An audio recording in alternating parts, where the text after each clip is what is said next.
Hello everyone. तो कैसे हैं आप? आई होप आप सब अच्छे होंगे और अपनी पढ़ाई एक सिस्टमेटिक ढंग से और शानदार वे में कर रहे होंगे। तो दिस इज अनुपम तिवारी और आज हम लोग पढ़ने वाले हैं नरेशन का पार्ट नंबर 2। हम लोग नरेशन सीख रहे थे ना, तो उसका हमने पार्ट 1 अच्छे से डिस्कस कर लिया। अब हम उसका पार्ट 2 सीखने वाले हैं, पढ़ने वाले हैं। तो आर यू रेडी? क्या आप तैयार हैं? तो चलिए दोस्तों स्टार्ट करते हैं। तो आज हम लोग सीखने वाले हैं कि पहले हम लोग रिकॉल करते हैं कि हमने पिछली की वीडियो में हमने क्या सीखा था। हमने नरेशन का इंट्रोडक्शन लिया था। डायरेक्ट स्पीच किसे कहते हैं, इनडायरेक्ट स्पीच किसे कहते हैं। नरेशन मतलब कथन को दो प्रकार से कह सकते थे ना हम लोग, डायरेक्ट और इनडायरेक्ट, डायरेक्ट स्पीच और इनडायरेक्ट स्पीच। हमने ये भी देख लिया था। डायरेक्ट स्पीच में जो है उसमें हमने डायरेक्ट स्पीच के अंदर जो हमने इन्वर्टेड कॉमा के बाहर वाला पार्ट भी देखा था, उसे क्या कहते हैं, और अंदर वाला पार्ट भी देखा था। इन्वर्टेड कॉमा के अंदर था जो सेंटेंस, उसे क्या कहते हैं, ये सब हम सीख चुके थे।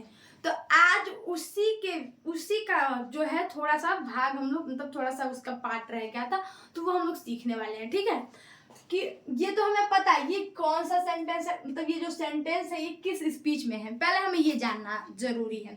ठीक है, तो जैसा कि हमें ये सेंटेंस दिख रहा है, ये है हमारा डायरेक्ट स्पीच में। किस में है? डायरेक्ट स्पीच में है ये सेंटेंस भाई। किसमें? डायरेक्ट स्पीच में है ये सेंटेंस। ठीक है, ये जो इन्वर्टेड कॉमा के अंदर वाला, इन्वर्टेड ये कॉमा से पहले वाला जो सेंटेंस है, इसे हम लोग क्या कह रहे थे? रिपोर्टिंग वर्ब कह रहे थे। और कॉमा के बाद वाला जो इन्वर्टेड कॉमा के बाद वाला और इन्वर्टेड कॉमा के अंदर वाला जो सेंटेंस है, उसे हम लोग रिपोर्टेड स्पीच कहते हैं। क्या कहते हैं? रिपोर्टेड स्पीच कहते हैं। यह सब हम पिछली वीडियो में जान चुके थे। लेकिन यहाँ पे बात मजेदार ये है कि ये जो ही है, शेड टू मी, ये क्या है? ये पूरा कंप्लीट सेंटेंस है। क्या है? पूरा कंप्लीट सेंटेंस है। और ये वाला भी अपने आप में कंप्लीट सेंटेंस है। तो यहाँ पे हमें दो सेंटेंस दिख रहे हैं। कितने सेंटेंस दिख रहे हैं? 2 सेंटेंस दिख रहे हैं। तो अगर ये वाला जो सब्जेक्ट है, इसे हम क्या कहेंगे? ये रिपोर्टिंग वर्ब है। ठीक है, क्या कहेंगे? रिपोर्टिंग इसे स्पीच कहते हैं, मान लीजिए इसे स्पीच भी कहते हैं, रिपोर्टिंग वर्ब भी कहते हैं, रिपोर्टिंग स्पीच भी कहते हैं। तो मान लीजिए रिपोर्टिंग स्पीच है। क्या है? Reporting speech. और ये है हमारा रिपोर्टेड स्पीच। बस आईएनजी का है अंतर, आपको ये ध्यान देना है। आईएनजी और ईडी का अंतर है, ये ध्यान रखिए कि कौन सा रिपोर्टिंग स्पीच है, कौन सा रिपोर्टेड स्पीच है, इसमें कंफ्यूज ना हो जाना। ठीक है, reporting speech and then reported speech, इसको कॉमन रिपोर्टिंग वर्ब भी बोलते हैं। अब ये मत सोचिएगा कि नहीं मैंने आपको गलत बताया, नहीं, वो रिपोर्टिंग वर्ब भी इसे एक्चुअली वो बोलते हैं। ठीक है, तो ये जो यहाँ पे भी ही है, एक अच्छा सा प्रॉपरली, एक अच्छा सा वर्ब भी, एक अच्छा सा ऑब्जेक्ट भी, देन यहाँ पे भी एक अच्छा सा सब्जेक्ट है, ऑब्जेक्ट है, वर्ब है ना, सब कुछ है यहाँ पे। तो इस वाले सब्जेक्ट को क्या कहेंगे? इस वाले सब्जेक्ट को क्या कहेंगे? तो ये रिपोर्टिंग स्पीच का सब्जेक्ट है, तो इसे हम रिपोर्टिंग सब्जेक्ट कहेंगे। जो ही जो है हमारा क्या है? रिपोर्टिंग सब्जेक्ट है हमारा, रिपोर्टिंग सब्जेक्ट है। ही क्या है? रिपोर्टिंग सब्जेक्ट है, इस बात को ध्यान में रखिएगा। देन अब हमारा सैड है। सैड क्या है हमारा? रिपोर्टिंग वर्ब है, रिपोर्टिंग वर्ब। देखिए आप लोग, ये जो है ना, ये डायरेक्ट इनडायरेक्ट स्पीच, ये सब वर्ब का ही थोड़ा सा गेम है। ठीक है, वर्ब मेजर रोल इसमें थोड़ा प्ले करता है। ठीक है, ऐसे तो सारे ही सभी को हमें चेंज करना पड़ता है, लेकिन ये वर्ब का ही थोड़ा वो है, इसमें वर्ब को थोड़ा ज्यादा मतलब प्रेफरेंस दिया जाता है। ठीक है, और ये सैड है, जो सैड है हमारा रिपोर्टिंग वर्ब है। मी क्या है हमारा? रिपोर्टिंग ऑब्जेक्ट, क्योंकि रिपोर्टिंग स्पीच का पार्ट है, तो रिपोर्टिंग ऑब्जेक्ट रहने वाला है हमारा, रिपोर्टिंग ऑब्जेक्ट। ठीक है, रिपोर्टिंग ऑब्जेक्ट रहने वाला है। ठीक है, वैसे ही यहाँ पे ये है आई, जो है हमारा रिपोर्टिंग, आई जो है हमारा, आई जो है वो क्या है हमारा? आई है हमारा रिपोर्टेड सब्जेक्ट, रिपोर्टेड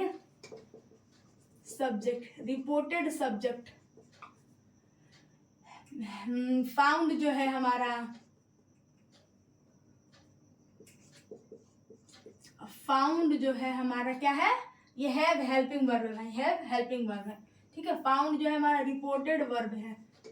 यहाँ पे हम मेन वर्ब की बात कर रहे हैं, रिपोर्टेड वर्ब। अब कोई ये ना सोचे कि नहीं भाई हैव को क्यों छोड़ दे, हैव बेटा हमारा क्या है, हैव हेल्पिंग वर्ब है, हैव हमारा हेल्पिंग वर्ब है, ठीक है, हैव हेल्पिंग वर्ब है। यहाँ पे हम लोग मेन वर्ब की बात कर, यहाँ पे भी मेन वर्ब की बात कही गई है, वहां पे भी मेन वर्ब की बात कही गई है, ठीक है।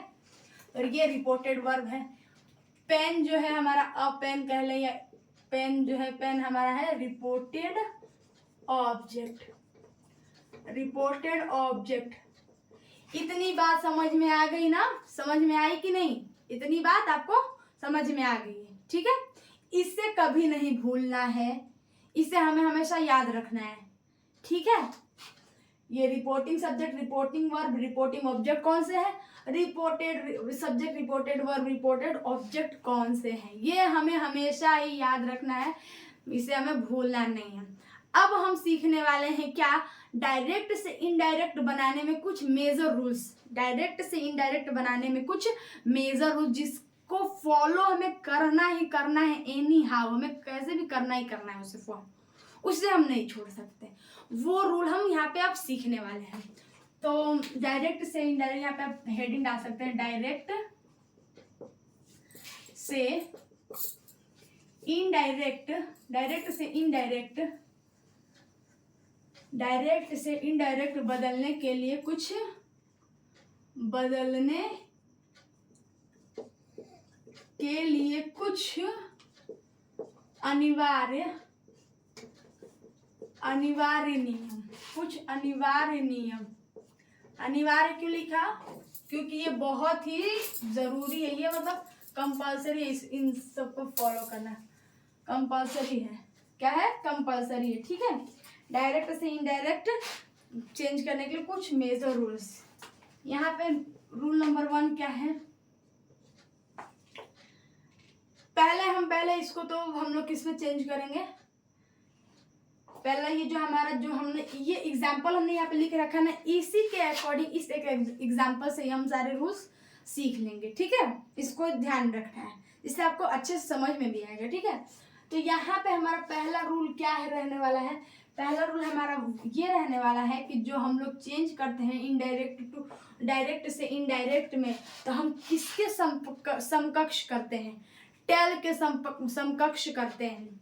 मतलब टेल मतलब कहना होता है ना, कहने के आधार पे ही तो हम ये पूरा सेंटेंस, तो उसने उससे कहा, मैंने उससे कहा, उसने मुझसे कहा, मतलब टेल के समकक्ष ही, टेल के इर्द गिर्द ही चीजें ये घूमती रहती है, कहने के ही तो आधार पे, मतलब कहने के आधार पे ही तो हम लोग इसे चेंज कर रहे हैं।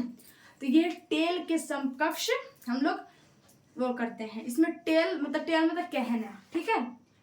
तो मैंने आपको ये बात बता दी, मुझे नहीं लगता इसको लिखवाने की जरूरत है, ठीक है। अब हम लोग रूल नंबर 1 इस एग्जाम्पल के थ्रू समझते हैं, देखते हैं क्या है, ठीक है।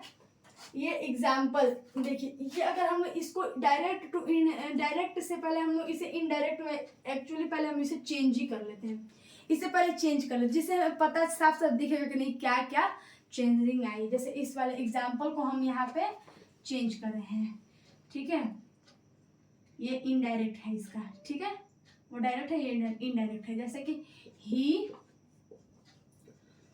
टोल्ड मी, अब देखिए ये टेल का है थर्ड फॉर्म, सेड टू को हमने टोल्ड में बदला, तो ये टेल का समकक्ष है ना, टेल का ही तो थर्ड फॉर्म यूज कर रहे हैं हम, है ना। He told me that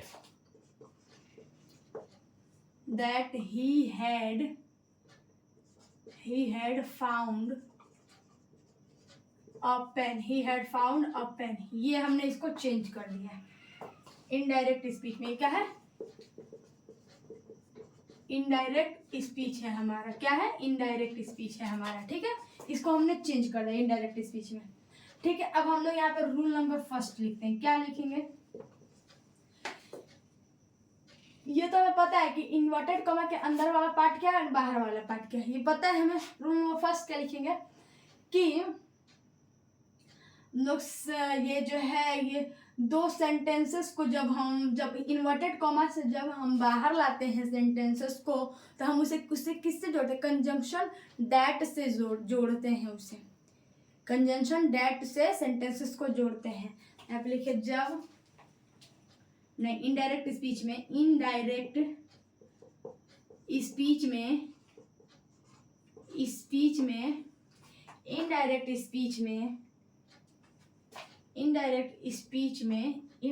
speech में हम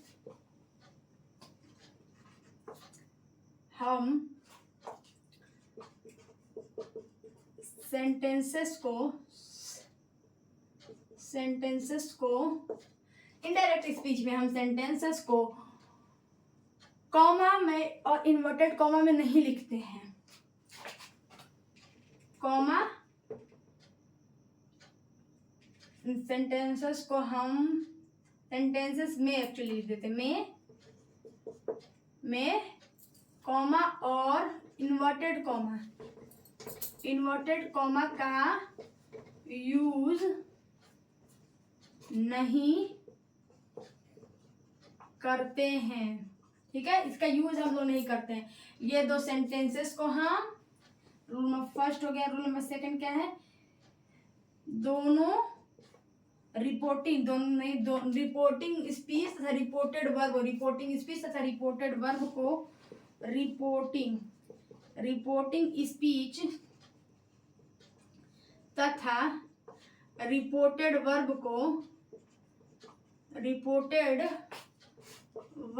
को किसी कंजंक्शन से जोड़ते हैं। किसी को हम कंजंक्शन से जोड़ते हैं। कंजंक्शन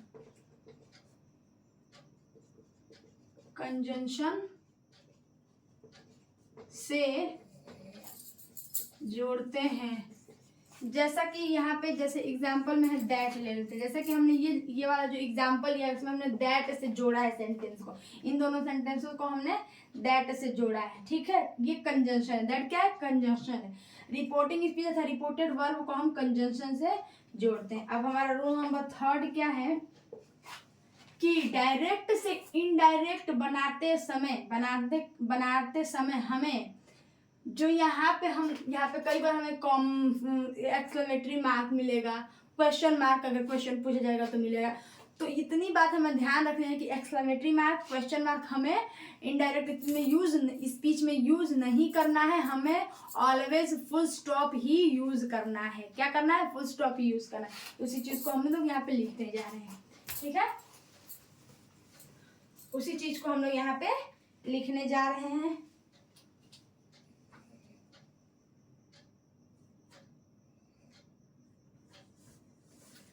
पहले तो क्या लिखना है हमें? इन्वर्टेड कॉमा से बाहर का यूज नहीं करते हम, इन्वर्टेड लिख लीजिए। ठीक है, तो अब हम लोग क्या लिखने वाले हैं कि अगर रिपोर्टेड स्पीच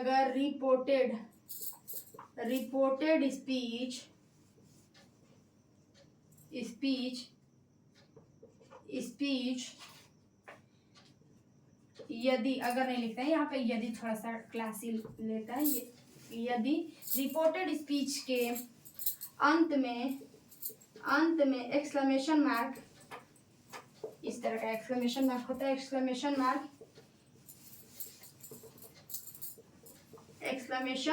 मार्क या क्वेश्चन मार्क हो तो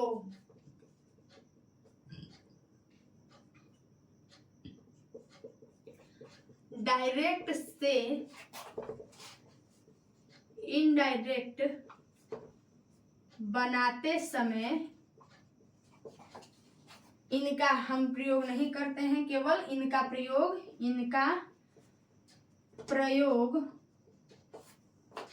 नहीं करते हैं। केवल किसका यूज करेंगे? फुल स्टॉप का यूज करते हैं। ठीक है, ये ठीक है, ये हमें समझ में आ गया। और क्या है, 4 नंबर का रूल है कि ये जो रिपोर्टेड स्पीच है उसका हम लोग जब हम डायरेक्ट से इनडायरेक्ट बनाएंगे सेंटेंस तो सब्जेक्ट जो है, सब्जेक्ट है, ठीक है, सब्जेक्ट है वो रिपोर्टिंग स्पीच के सब्जेक्ट और ऑब्जेक्ट के अकॉर्डिंग चेंज होगा। ठीक है, रिपोर्टिंग वर्ब का सब्जेक्ट, रिपोर्टेड स्पीच का सब्जेक्ट या प्रोनाउन, रिपोर्टेड स्पीच का प्रोनाउन सब्जेक्ट हो गया या फिर कोई भी पोसेसिव प्रोनाउन आए, वो रिपोर्टिंग स्पीच के सब्जेक्ट और ऑब्जेक्ट के अकॉर्डिंग चेंज होता है। ठीक है, रिपोर्टेड स्पीच का, रिपोर्टेड है यहाँ पे, ठीक है, रिपोर्टेड स्पीच का प्रोनाउन या वो सब्जेक्ट हो या पोसेसिव के लिए यूज आए, सब्जेक्ट हो या ऑब्जेक्ट हो, जो भी जहाँ पे आपको प्रोनाउन दिखे। रिपोर्टेड स्पीच का ये नहीं कि सब्जेक्ट और ऑब्जेक्ट ही, कभी कभी पोसेसिव में माई, योर इस तरह का हम लोग यूज करते हैं। ठीक है, रिपोर्टेड स्पीच का प्रोनाउन किसके अकॉर्डिंग, रिपोर्टिंग स्पीच के प्रोनाउन सब्जेक्ट ऑब्जेक्ट के अकॉर्डिंग चेंज होता है। का प्रोनाउन रिपोर्टिंग स्पीच के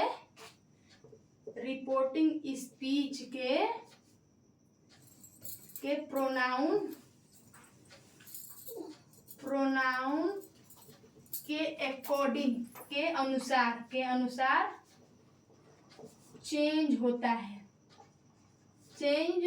है। ये मेजर रूल है हमें जो फॉलो करने हैं। आई होप आप लोग को ये 4 नंबर का दिख रहा होगा। ये मेजर रूल है हमें जो फॉलो करने हैं। ये कैसे इसको हम लोग चेंज करेंगे ये हम लोग आगे सीखेंगे, अच्छे से डिटेल में सीखेंगे। तो आज के लिए बस इतना ही। तो कैसी लगी आपको क्लास प्लीज़ आप कमेंट में बताएं, और अगर आपको कोई डाउट है तो प्लीज़ उसे भी कमेंट में ड्रॉप करें, मैं उसका ज़रूर आंसर दूंगी। तो thanks for watching, like, subscribe and share. Thank you.